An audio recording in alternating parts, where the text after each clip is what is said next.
네, 민주당은 김건희 여사 주가 조작 연루 사건을 무혐의 처분하는 과정에서 핵심적인 역할을 했다는 이유로 이창수 서울중앙지검장과 조상원 서울중앙지검 4차장, 최지훈 서울중앙지검 반부패 2부장에 대한 탄핵소추 추진을 공식화했습니다. 민주당은 이들에 대한 탄핵안을 오는 28일 국회 본회의에 보고할 방침인데 이렇게 되면 22대 국회 들어 7명째 검사 탄핵 추진입니다. 하지만 앵커 말씀하신 대로 민주당 내부에서조차 무리한 검사 탄핵은 자제해야 한다, 너무 남발하고 있다는 목소리와 함께 실효성에도 의문을 제기하는 목소리가 나오고 있는데요.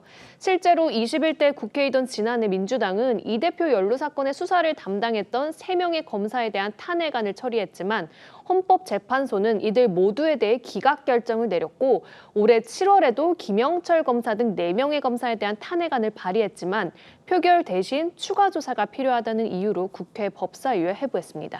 특히 민주당은요, 이 김영철 검사의 경우에 국정농단 사건의 핵심 증인이었죠. 최서원 씨, 그러니까 최순실 씨의 조카인 장시호 씨한테 위증을 교사했다, 이런 의혹을 제기하면서 탄핵을 추진했습니다.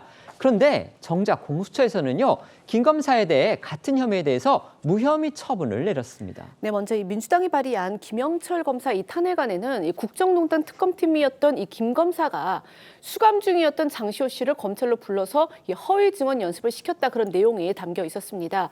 당시 장경태 의원은 이 김영철 검사를 향해서 저속한 발언을 해서 논란이 일기도 했는데요. 앞서 나온 장경태 의원의 목소리부터 들어보시겠습니다.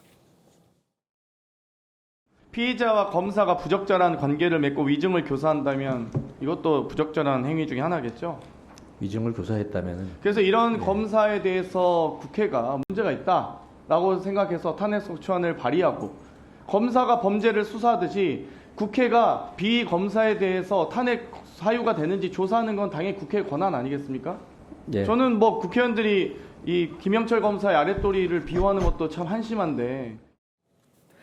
하지만 이 김영철 검사의 허위 증언 강요 혐의를 수사해온 공수처는요, 어제 무혐의 처분을 내렸습니다. 이 증언 연습 날짜로 지목된 2017년 12월 6일을 포함해서 장시호 씨가 재판에서 증언한 날까지 이 검사실에 간 적이 없다라는 그런 입증 자료를 확인한 것이 결정적이었다고 알려졌습니다.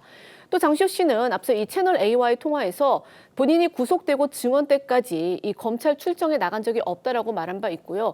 또 김 검사가 증언할 내용을 외우게 했다는 그런 의혹에 대해서도 다 외울 수도 없고 구치소에 가지고 들어갈 수도 없었다면서 사실이 아니다, 이렇게 반박한 바 있습니다.